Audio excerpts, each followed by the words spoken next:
Today is Wednesday, May the 20th, 12:33, Rio de Janeiro time. We are starting one more live stream. And as usual, if you're here with us, you have a priority to suggest a topic of your interest to be discussed live.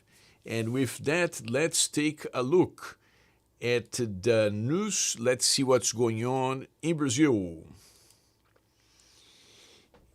And here we have a main headline about President Lula. And President Lula is signing a decree about the internet providers with a new framework to kind of, track what big tech is doing and kind of controlling the scope of their operations in Brazil. There is a law that was approved a few years ago called Marco da Internet, which was a very comprehensive bill addressing many aspects of, social media, internet providers, and so on. So that's what this is about. And we also have over here something, kind of big for Brazilians, which is the participation of Neymar in the World Cup. Okay, it was something uncertain. We didn't know if Neymar was going to be invited by the Brazilian soccer federation to participate in the World Cup. But yes, he was invited at the last minute. And as many of you may know, Neymar is actually a great soccer player, but unfortunately he has been through many injuries. And, his performance nowadays is far from what he was in the past. And many, let's say, experts in Brazilian soccer, they say that the participation of Neymar is more inspirational than actually, expecting him to really shine in the field. But there you go. Neymar is participating in this World Cup and most probably or almost for sure his last World Cup. We also have, this piece of news, very interesting about Estrela. Estrela was, or, is still nowadays a major manufacturer of toys in Brazil.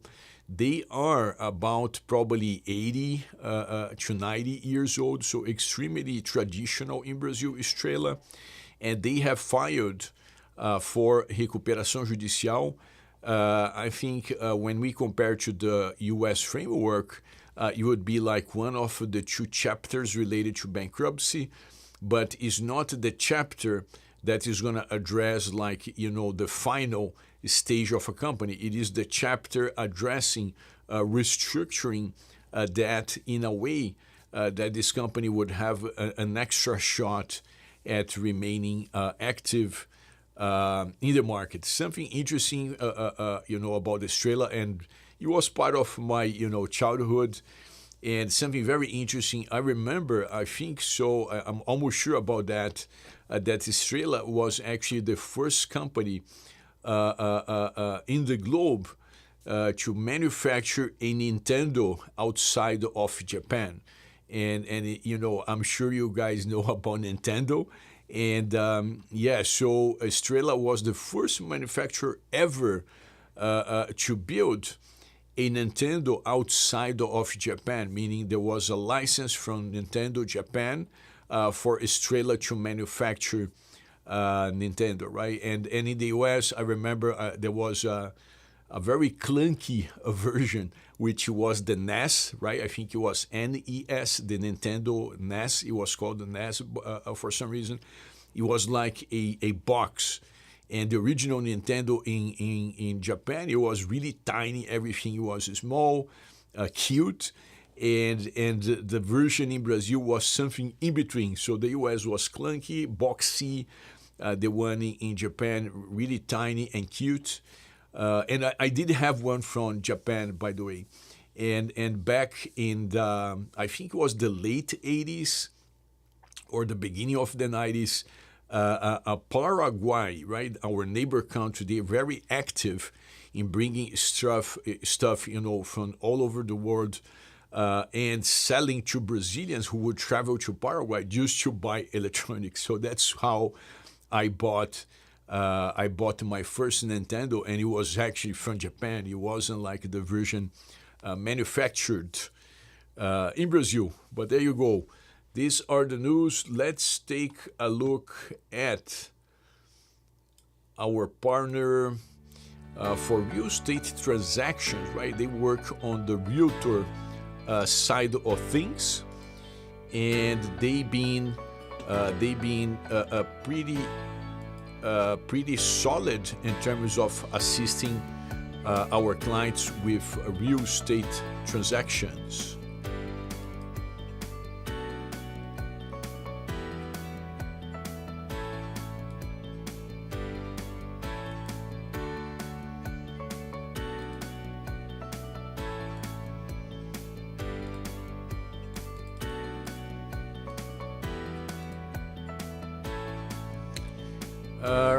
Let me ask you something. If you can see me, if you could type something, my chat window is blank, and there is a message for me to sign into the chat. So I don't know if you guys can see me or not, and I'm just concerned. Like, we are having some issues with our streaming software recently. Maybe we need to update our choices for streaming, but I'm trying to work on that as we speak. If you could try to chat something.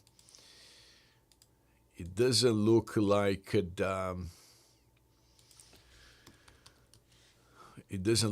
the chat window is working.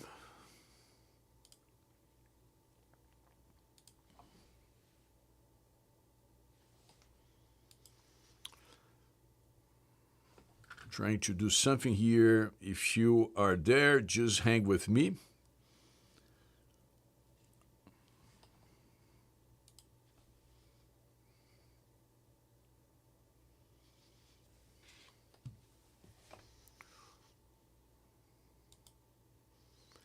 All right, thank you for confirming, Aaron, Matt, and Ronnie. Perfect, glad to hear it. I was able to sign back into the chat, and glad to see that things were working just fine. And since you're here, Aaron, Matt, Adrian, and Ronnie, let me know if you have any topics of your interest to be discussed.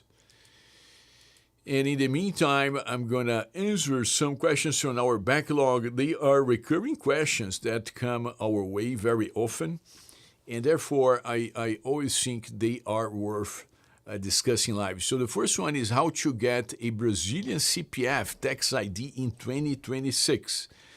So as of today, the easiest pathway is for you to apply through a Brazilian consulate.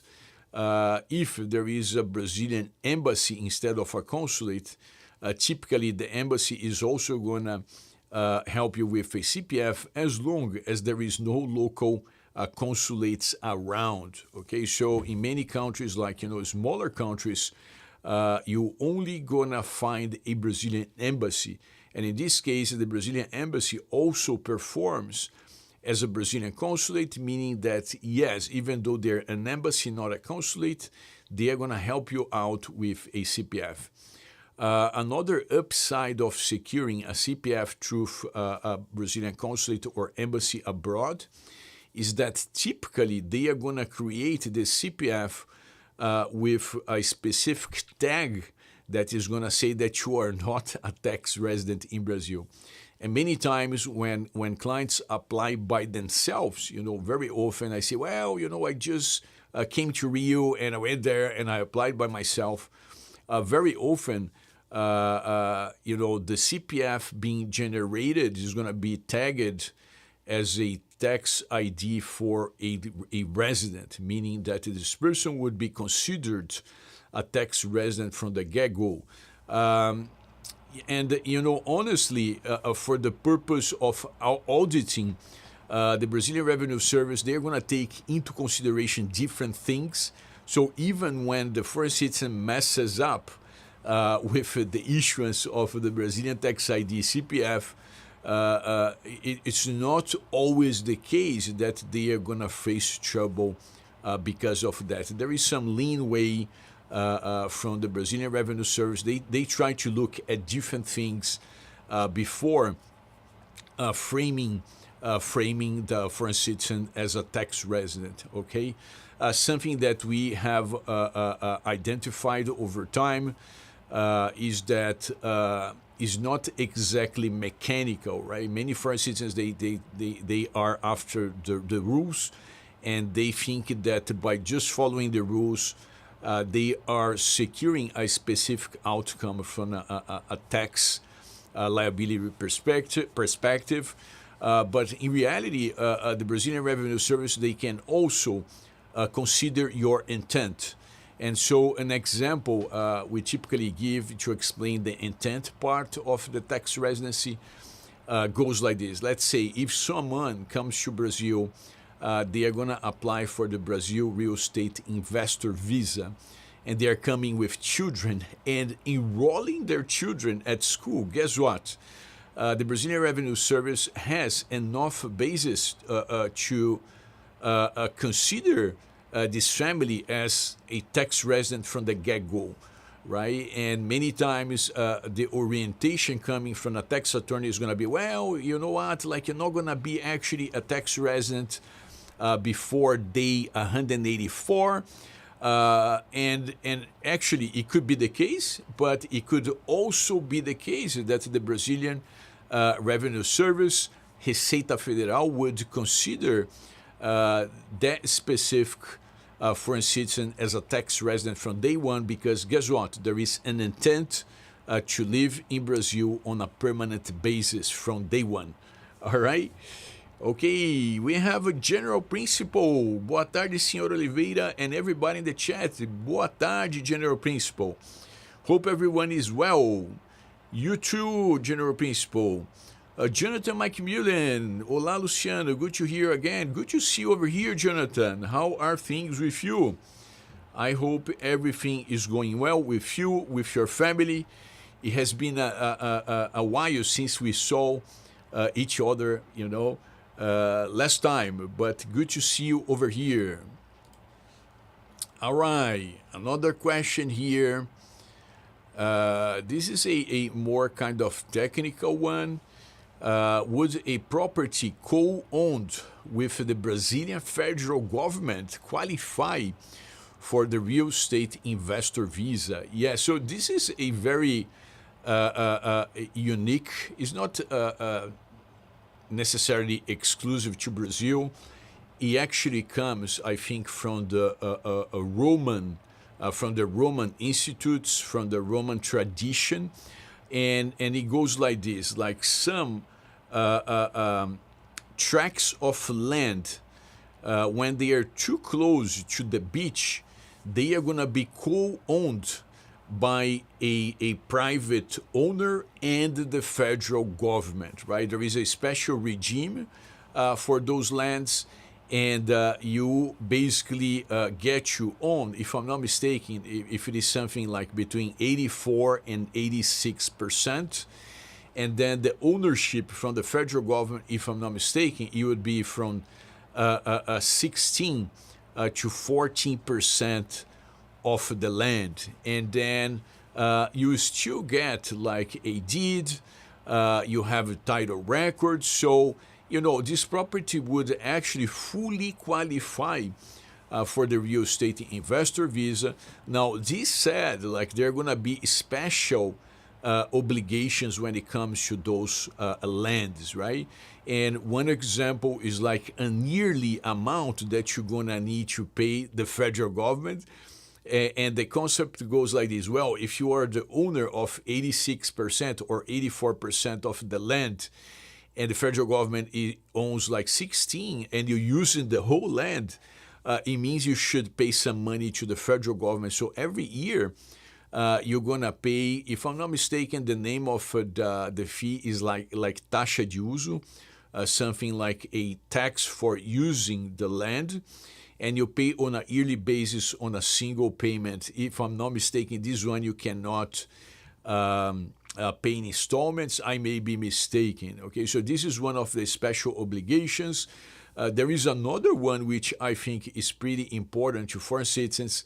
When you buy, this special land, you're gonna need an authorization from the federal government to transfer the land to a foreign citizen. Okay, so if a Brazilian buys it, like there is no special authorization required, but if a foreign citizen is buying this land, guess what? You're gonna need a special type of authorization.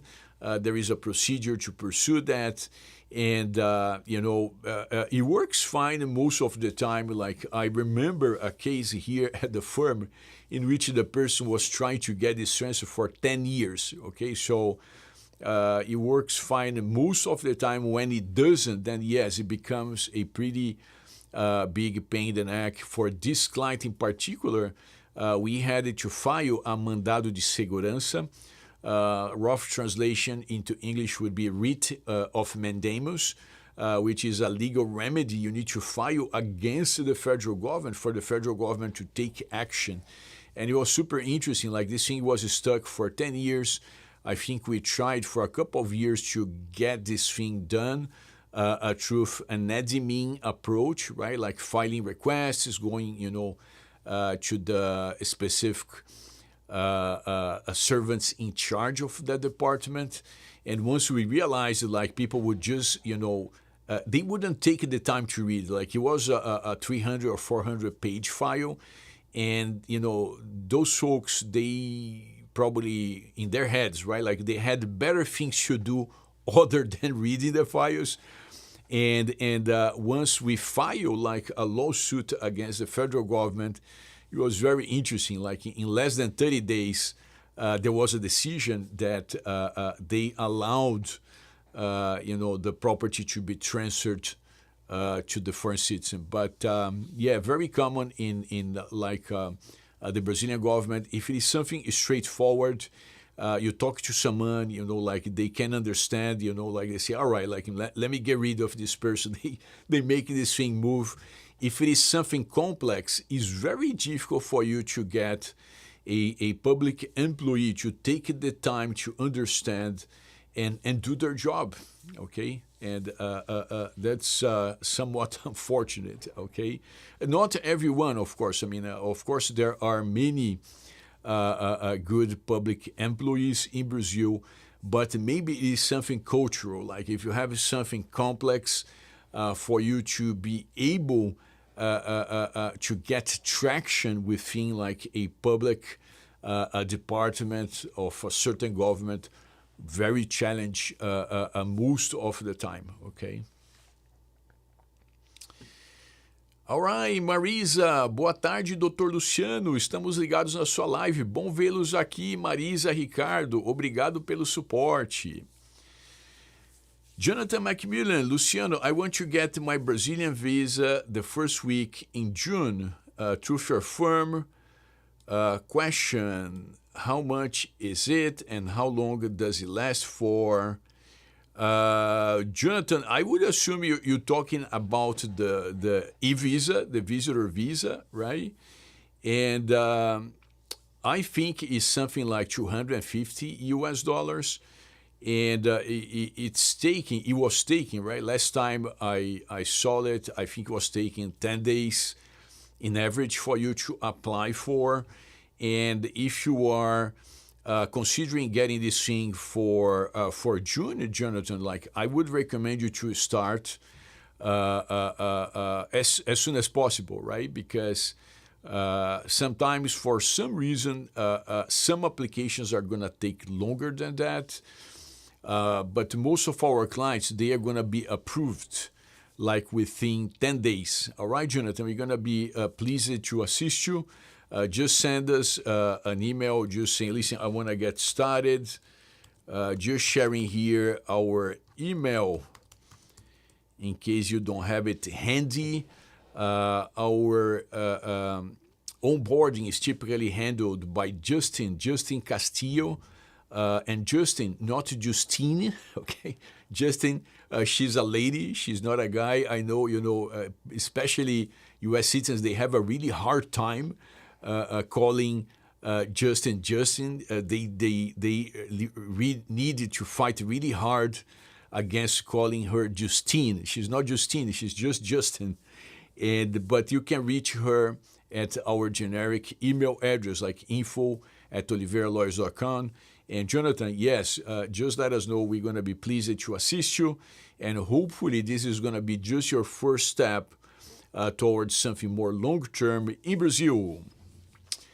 What else we have? We have Aaron. Brazilians tell me gambiarra is always legal, but based on the actual laws, who does the owner of a freehold property have to deal with when modifying a property, like reinforcing walls and doors, right? Yeah, so gambiarra is like slang. It's a Brazilian slang for things that you do without following like the official procedures, right? So are you talking about a rented property, Aaron?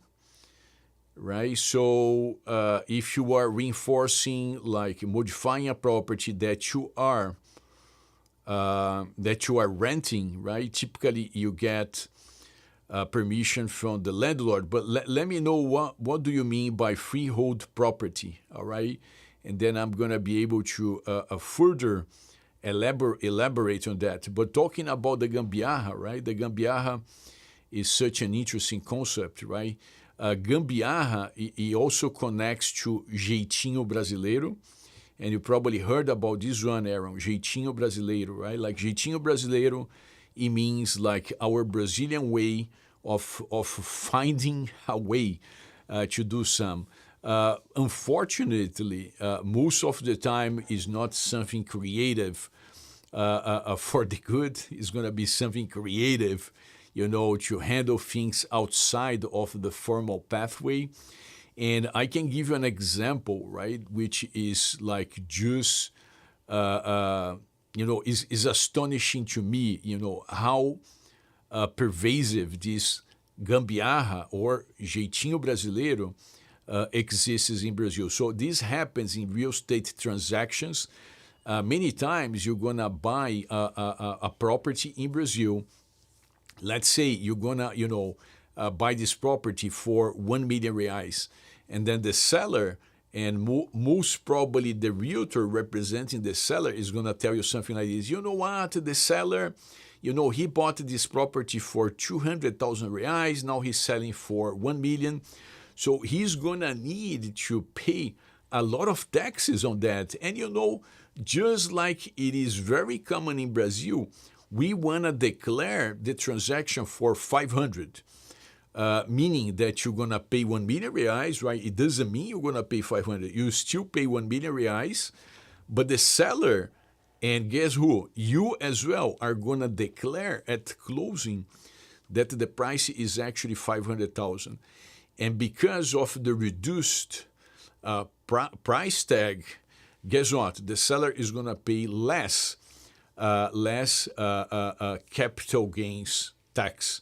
But, let me be crystal clear. That's a crime. That's a fraud and punishable by law.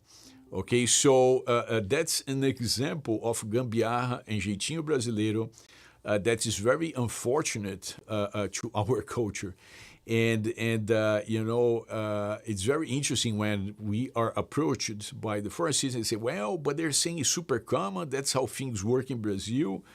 And then we need to correct and listen. That's not how things work in Brazil. Yes, some people are going to do that, but that's illegal. That's actually a crime. And if you agree with the seller, you are participating in the crime, because guess what? When you attend the closing, you're going to be signing the paperwork just like the seller.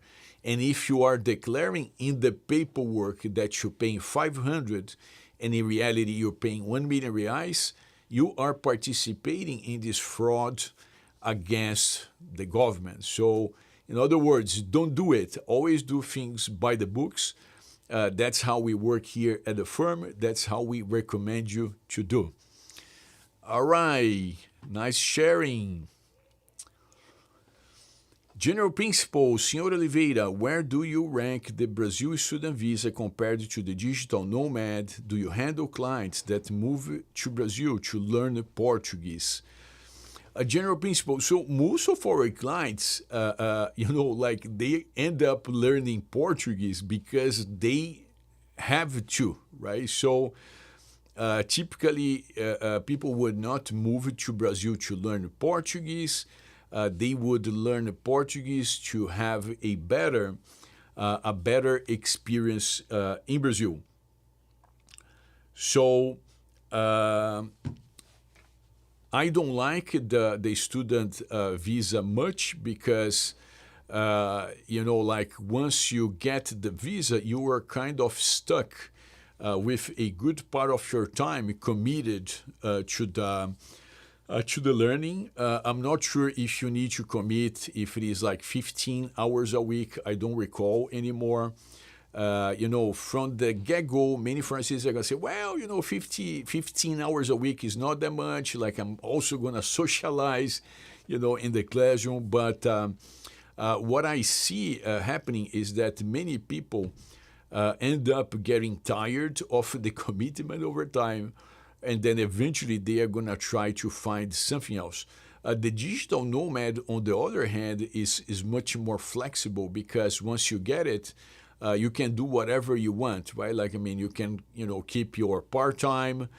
You don't have to go anywhere. You don't need to, keep meeting a certain requirement to keep the visa. Yes, in theory, you still need to provide like the remote work, but in practice, the Brazilian government is not gonna chase you until the next renewal, right? Like meaning that you're gonna have basically a year in Brazil without much headache. All right, General Principal. But like learning the language, yes, like if your interest is to learn the language. Going to a structured program, it may be a good idea. If you are in major urban centers like, São Paulo, Rio de Janeiro, you're going to find many people who will speak English in a reasonable manner, okay? Now, if you go like to smaller towns or if you're getting, to different places, even within São Paulo, Rio de Janeiro, less central areas like in the suburbs, and the suburbs in Brazil are not exactly the same as in the U.S., for instance. Then people may not speak enough English for you to get by, right? So learning Portuguese is typically a very good idea, General Principal. Right, Jonathan Macmillan, Luciano, when you buy a property in Brazil, does the buyer also own the land that the property is built on? Yes, Jonathan, that's the vast majority of the case. And I'm going to be honest with you, when I found out that in some countries, right, even in the US, sometimes you're going to buy a property, but you're not buying the land. Along with it, it was strikingly surprising to me. I said, oh, come on, like you're going to buy a property and you still need to pay rent for the land. That's crazy, right? I would never buy a property like this. That was my first thought. But I learned that it's kind of common in the United States, like when you're going to buy commercial properties, right? Those areas in pretty much every, American city, you're going to find some complexes or, a small business center with a CVS or a Walgreens and a bunch of other businesses. And many times they are going to sell the building but there is still going to be an owner for the land that is going to collect rent. So you buy the building, you spend a boatload of money, and you still pay rent on top of it, right? So that's such an interesting question to us Brazilians, Jonathan, because this concept is not even kind of common like in Brazil. This said, we have another thing which is not typically common in the US, which is like this co-ownership with, many times the federal government, sometimes with it could be a religious entity that you're gonna need to pay a fee. And for this co-payment, it could be kind of similar to not owning the land, because the concept here for the religious entities is like this: like the religious entity gets a large tract of land through a gift, okay, and then the religious entity doesn't have money like to build like an apartment complex. So what they are gonna do, they're gonna say, you know what, like you're gonna build like this apartment building, and I'm gonna collect like an annual fee, and this annual fee is gonna be my compensation, right? So that is somewhat similar, right? But not exactly the same. And that's, I would say, a major exception. Probably for 95% of the time, Jonathan, you buy, the land comes along with it, and you just pay property taxes, and that's it, okay? Now, 5% of the time, you're going to have this co-ownership with either the federal government, or you're going to have this arrangement with a religious institution. This arrangement with a third party, it was also common in the past. I think it was up to the 90s with private owners, but it was extinguished a few decades ago. All right, Jonathan, e-visa, yes. All right, Jonathan, yeah, for certain, we can help you with that. All right, we have Maho. Seu Luciano, hope you're doing well. Good to see you, Maho. I emailed your team last week in order to have you for a consultation, but I was referred to another lawyer. Please, I would need your assistance. Maho, let me know the subject of your interest, and maybe we can discuss a little bit over here, and I can also let you know if we can help or not, Maho, because if they send you to someone else, sometimes they see something that is not like within our specialties, and they are going to reroute you, all right? So most probably, that was the case. But if you share, and I understand it may be confidential information, but if you want to share just like in very broad lines, I can tell you if that's something we can assist or not. All right, Maho? Something we do here, and I know it sometimes, is not what, people are expecting. Sometimes we look at the need and say, listen, we are not the ideal match. And something we feel very strong about, Maho, is like to be able to meet your expectations. So if you have a certain expectation and for some reason it's not in our reach, we would rather sometimes refer you out to someone who may be a better match. And again, this is, and people sometimes they get surprised. They say, well, I would expect lawyers should be, getting whatever business they can. And, one major requirement to have people satisfied is for you to assess if you can help them or not, right? So if we are uncertain, Mahu, if we can help or not, that's when we're typically gonna, refer you out to someone else, okay? Aaron, a property purchased outright, not a condo, a private home.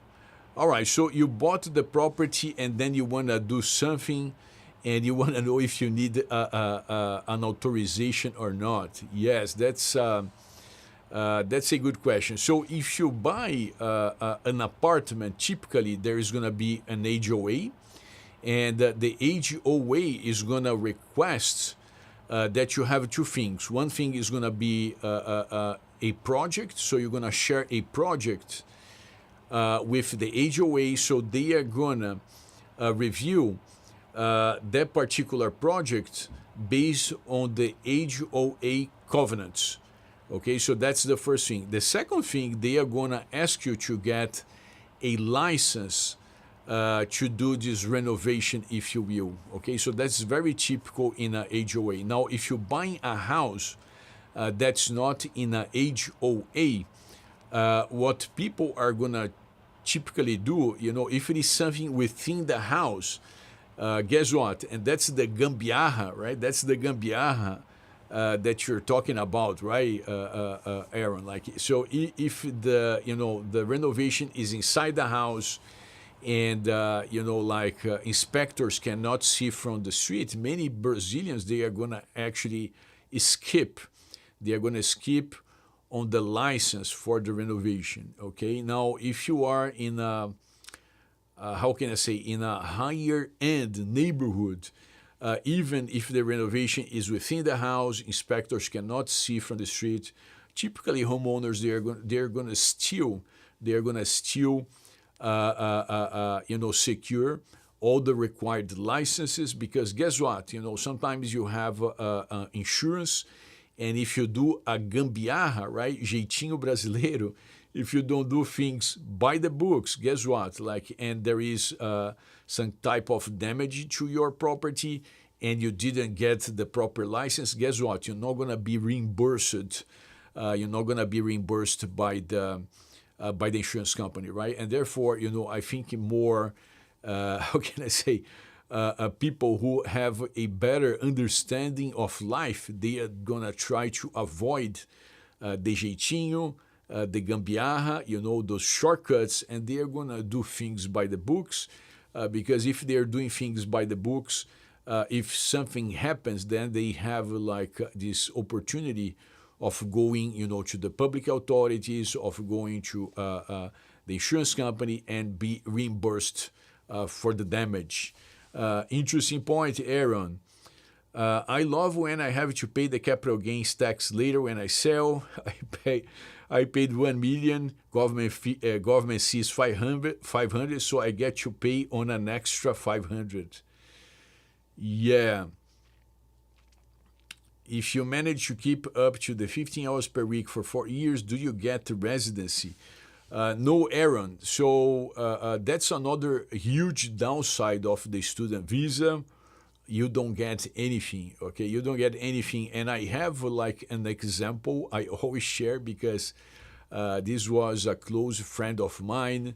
And nowadays he's a lawyer in Brazil. Go figure. So this folk, he came from San Francisco, California. I think we met around 2011, 2012.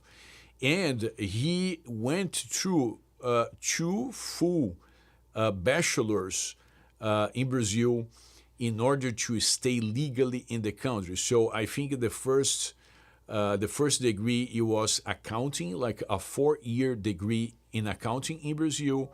And then the second time, it was a law program, which in Brazil, by the way, it takes 4 years. It's not like in the, actually in Brazil, it's 5 years. It's not like in the US, in which you study, I think, for 3 full years. In Brazil, we do 5 years, but it's typically part-time, right? So this friend of mine, he studied for, it was, I think, 9 years. And believe it or not, Aaron, he couldn't get any residency, right? He would have the residency based on studying at the university, but after 9 years, he had nothing in his hands. Now, it was kind of unfortunate or a bittersweet happening. Both his parents, they passed away. I don't recall anymore if it was during 2021, 2022. I don't recall the year, but both his parents, they passed away, and then he got an inheritance. And guess what? Like, we helped him buy a property in São Paulo.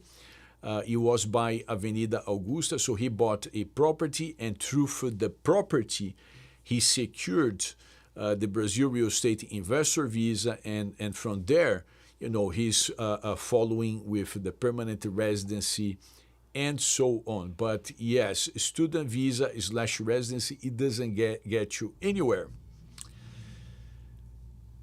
All right.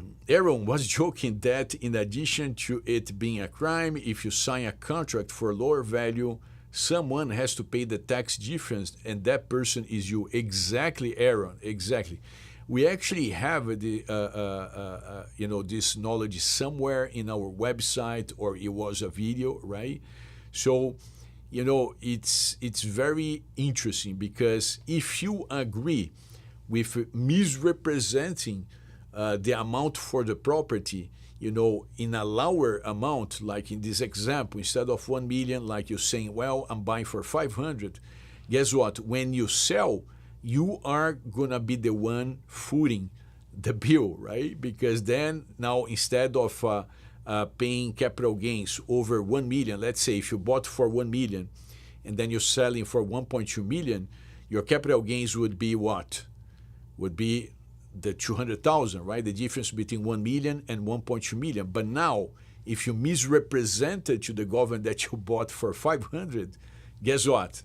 Now we're talking about 720,000 reais as capital gains. So, you know what? Like, crime, it never pays off, right? So that's what you get for lying, for deceiving the government, and for defrauding the government. That's what you get. And it's not only that, Aaron, in addition, right, like to paying a much higher tax difference in the future, every now and then, the revenue service is going to catch those cheaters, and they are going to prosecute them, and then you're going to have a criminal complaint filed against you, and you're going to be in trouble, right? It's just impressive. Like, again, I am Brazilian, right? Like 100% born and raised in Brazil, but it's still astonishing to me how people would entertain the idea of defrauding the government, and even worse, to say that this is common in Brazil. Very unfortunate indeed. All right, let's see what else we have. I think nothing pending from our chat, and we can take a look at our backlog, how to open a Brazilian bank account in 2026. So there are some banks who offer the so-called non-resident bank account. Okay, some banks, they're going to also call this bank account as CNR, conta de não residente, or CDE, conta de domiciliado no exterior. They are all the same thing. They are all a non-resident bank account, and this bank account typically is provided as a digital bank account. Okay, two names that will always pop whenever we're talking about those banks are going to be BTG and Banco Rendimento. Okay, like, Banco Rendimento is actually a partner of ours. We have a formal legal partnership with Banco Rendimento. So typically when people come to us and they say, listen, I need help opening a checking account in Brazil, we're going to help them open a bank account with Banco Rendimento, all right? For real estate transactions, on the other hand, Banco Rendimento is not always the best option, and therefore we may work with other banks or with banks other than Banco Rendimento. Sometimes they are a good fit, but not always. It depends on the transaction. It depends on, like the currency exchange rates. It depends on many things. But typically for, the non-resident bank account, Banco Rendimento and BTG, they are good matches. All right, we have Jonathan. Luciano, the exchange rate is back over 5 reais to $1. Does this seem to be the trend? Jonathan, I like this range, like 5 reais, 5.5, 5 reais and 50 cents of reais for $1. I think that's a nice range, but listen, because we've been doing what we do for a long time, right? Like, I mean, even a 4 reais per dollar exchange rate, it was better than whatever we had most of the past. Yes, there was there were peaks in which you could get almost like 6 reais for $1, but there was a very minor exception when you look over time, right? So there was never like this type of a real expectation, like from let's say a statistical or financial perspective, that the Brazilian or the US dollar should buy, over 5 reais. So I would say, buying 5 reais as of today, Jonathan, is already a great deal, okay? But even if you would be just like 4 reais and 50 cents, I think it would still be a very good deal, for those coming from the US, or, typically the euro, the British pound, they are also gonna walk along with the US dollar against the real, not exactly on the same rate. But the reality is, like, whenever you come from a stronger currency country, your purchase power in Brazil is very meaningful, and is not gonna be different if the US dollar is just buying 4 reais and 50 cents, in my opinion, right? Of course, everybody has a different opinion, but that's my take on it. Always, very,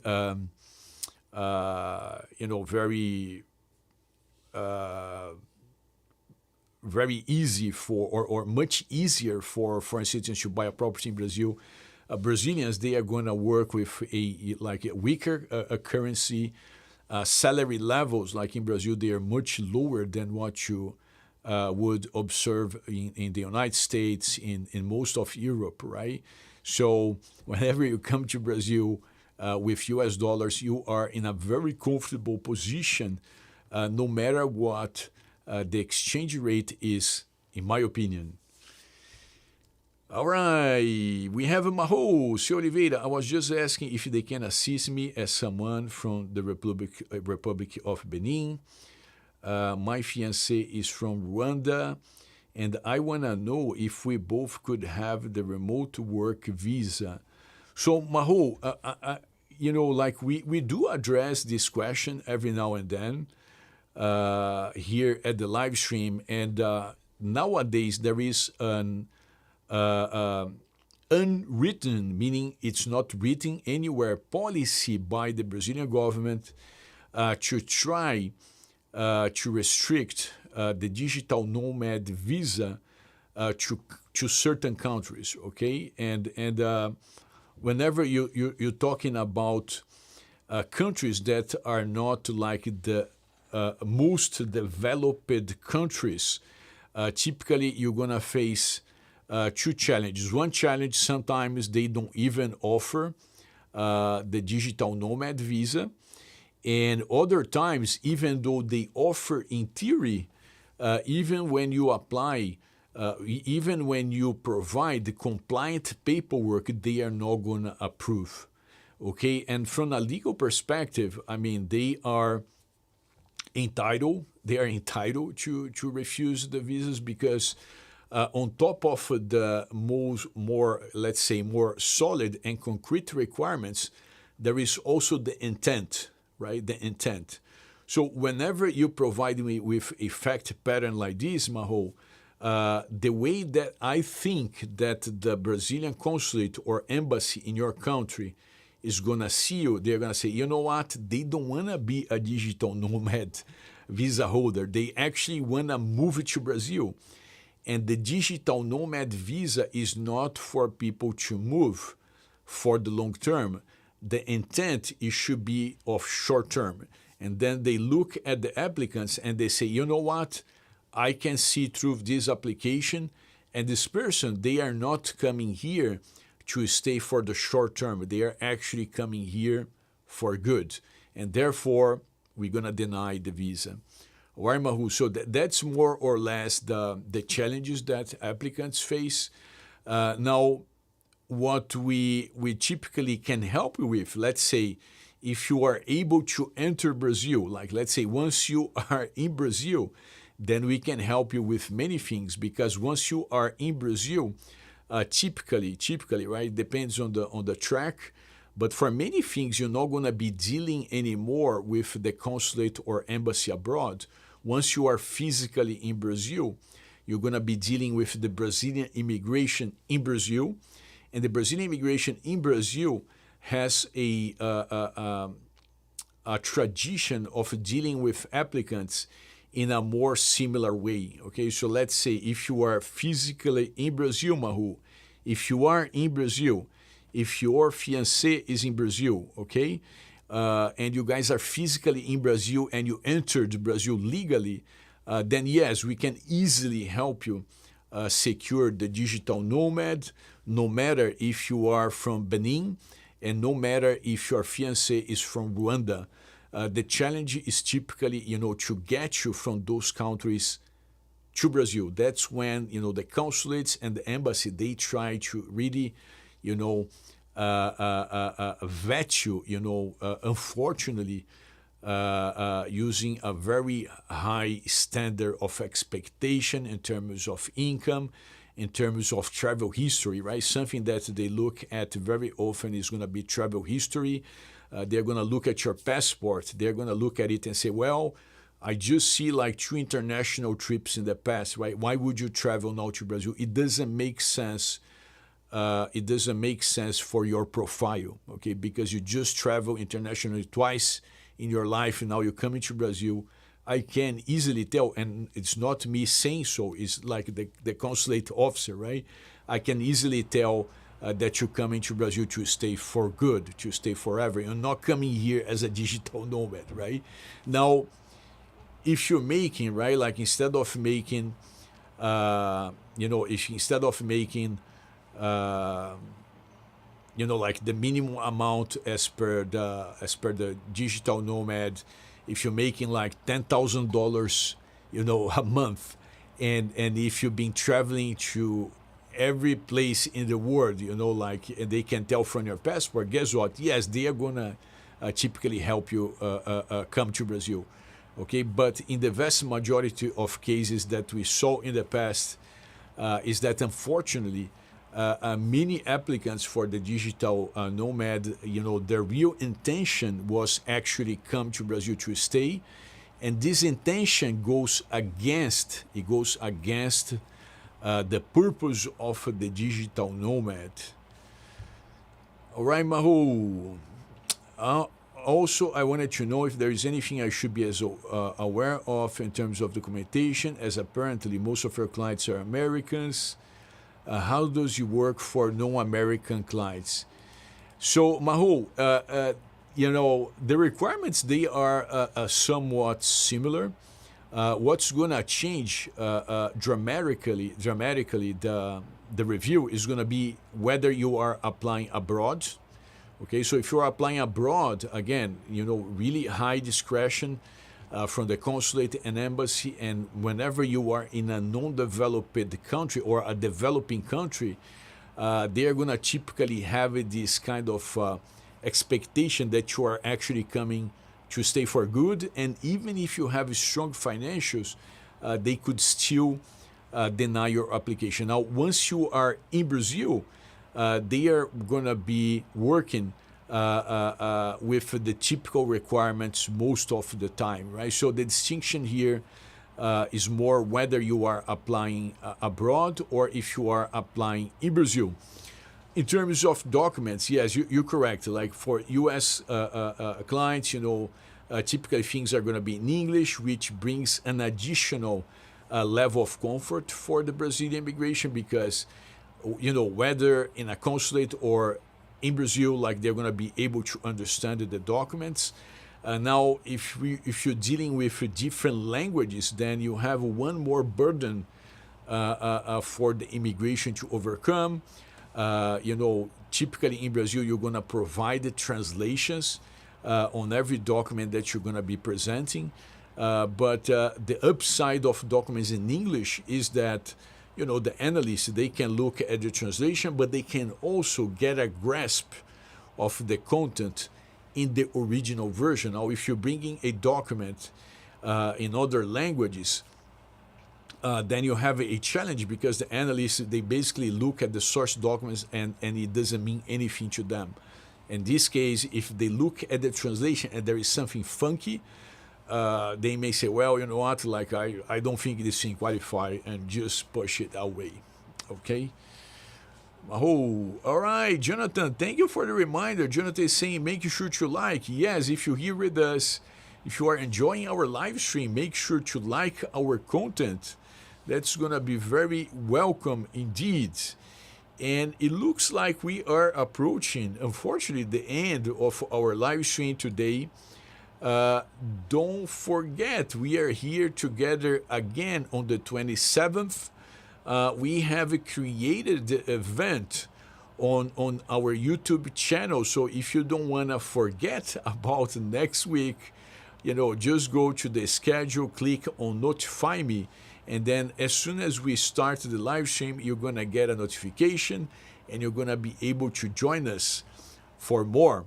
I want to say thank you to every one of you who presented, very interesting topics, questions, and participations, and invited you to come back here on next Wednesday for more discussions. Wishing you all a blessed rest of your day.